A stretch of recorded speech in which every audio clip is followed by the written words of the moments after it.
Ce que je vais vous raconter m'est arrivé l'année passée, en 2023, alors que je randonnais en Andalousie dans la Sierra Cabrera. Le film que vous voyez, c'est le film que j'ai pris d'ailleurs juste avant les événements que je vais vous raconter. Qu'est-ce que j'ai vu? J'ai vu un très grand troupeau de chèvres en train de descendre de la montagne. Alors évidemment, bien sûr, c'est enchanteur. Vous voyez des chèvres blanches qui descendent, vous entendez que les bêlements et les cloches des chèvres. C'est magnifique. Et puis bon, en continuant mon chemin, je vois le troupeau qui est en train de traverser la route devant moi. C'est vraiment très très enchanteur comme moment. Sauf que le problème, c'est que évidemment débarquent deux chiens de berger. Donc voilà la race que j'ai rencontrée. C'est un mastif espagnol et je vais vous en parler un peu plus dans ma chaîne YouTube, à nouveau dans mon jardin. Alors vous vous doutez bien que si je vous parle maintenant que je suis en parfaite santé, c'est que il m'est rien arrivé face au mastif espagnol, fort heureusement.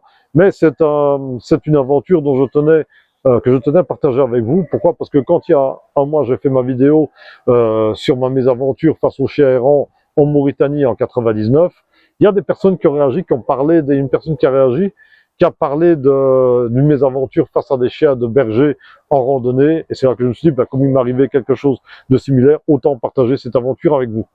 Alors, le mastif espagnol, pour ceux qui ne le connaissent pas, c'est un chien de garde espagnol qui a été sélectionné depuis très longtemps pour protéger les troupeaux contre les prédateurs, contre les loups, contre les ours. Donc c'est un animal qui est extrêmement puissant, c'est un très gros chien, très massif, et il est aussi extrêmement puissant. Alors imaginez, il est prêt, il peut mettre en fuite des ours. Donc c'est quand même pas, on n'a pas spécialement envie d'avoir affaire avec lui. L'autre chose, c'est que cette race de chien-là est utilisée dans la conquête des Amériques par les Espagnols, qu'ils ont utilisé comme chien de combat et qu'ils les lâchaient sur les guerriers indiens. Ils ont dévoré énormément de monde en Amérique. Bon, voilà, c'est un côté un peu sinistre de cette race-là, mais voilà, ça peut vraiment être des tueurs et c'est pas le genre de truc qu'il faut rigoler avec. Alors, je vais vous résumer ce qui m'est arrivé.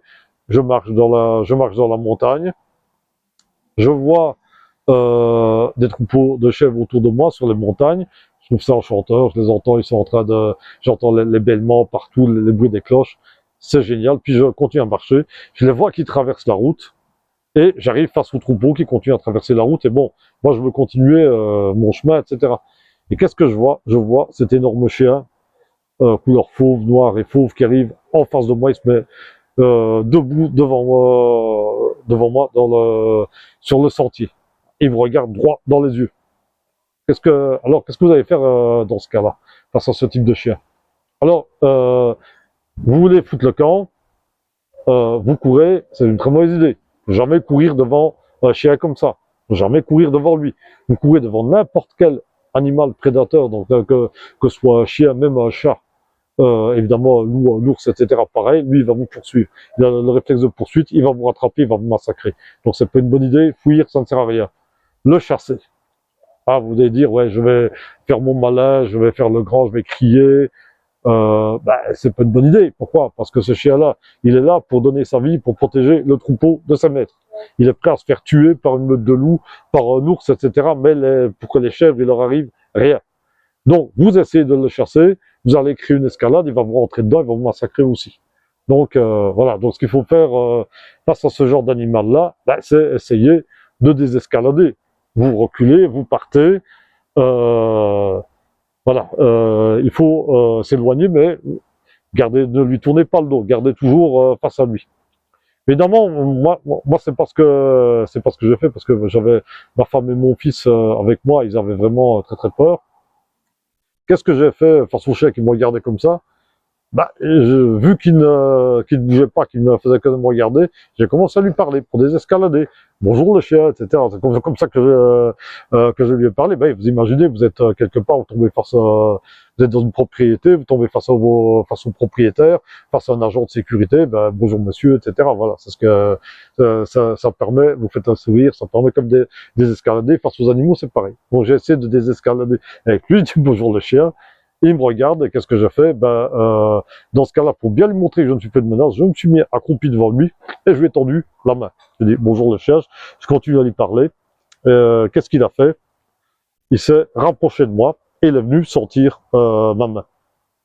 Puis tout en me regardant dans les yeux. Il me regarde comme ça. Bon, évidemment, moi, je lui tends ma main gauche, ma main droite, elle est sur mon couteau au cas où. Bon, même si, bon, comme je l'ai déjà dit, c'est vraiment, je peux lui faire des dégâts, puis il me tuer avant. Hein, ça c'est plus qu'évident. Puis c'est pas ça le but. Et le chien, une fois qu'il m'a sorti, il m'a regardé et il s'est éloigné. Il est parti tout seul. Et alors, qu'est-ce qu'il a fait après quelques pas?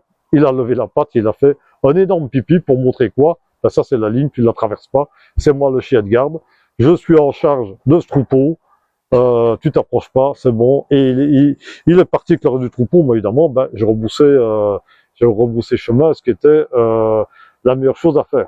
Donc, voilà. Moi, je pense que j'ai eu quand même pas mal de chance face à ce chien-là, parce que c'est pas du tout une tête brûlée. Il n'était pas spécialement agressif, et je pense surtout qu'il est habitué à rencontrer des randonneurs. Alors, heureusement pour moi, ceci dit, il n'y avait pas d'homme dans les parages. J'ai pas vu le berger. Parce que, évidemment, il y a le berger, il peut toujours rappeler son chien, vous pouvez toujours interagir avec le berger qui peut rappeler son chien. Quand il n'y a pas de berger, ben là, voilà, c'est pas de bol, ça pourrait devenir réellement méchant. Moi, j'ai un bon contact avec les animaux aussi, ce qui évite les problèmes. Alors, quelle est la mesure de sécurité, la leçon à retenir de ça? Ben, les troupeaux, ne vous en approchez pas du tout.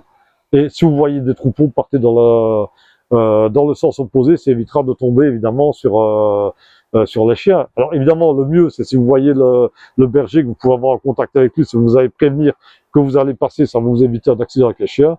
Mais évidemment, ce type d'animal-là, il vaut mieux l'éviter. Vous risquez un affrontement avec lui, ben bon, c'est absolument pas certain que vous allez vous en sortir. Et en plus, bon voilà, vous allez attaquer le chien de quelqu'un, vous allez aussi avoir des problèmes avec la justice, etc. Donc la meilleure chose à faire, évidemment, c'est de se tenir le plus loin possible. Donc voilà, j'espère que cette vidéo vous aura intéressé.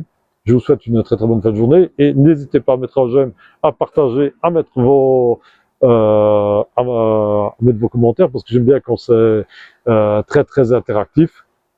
Et voilà, donc je vous souhaite une très très bonne fin de journée et à très bientôt. Au revoir.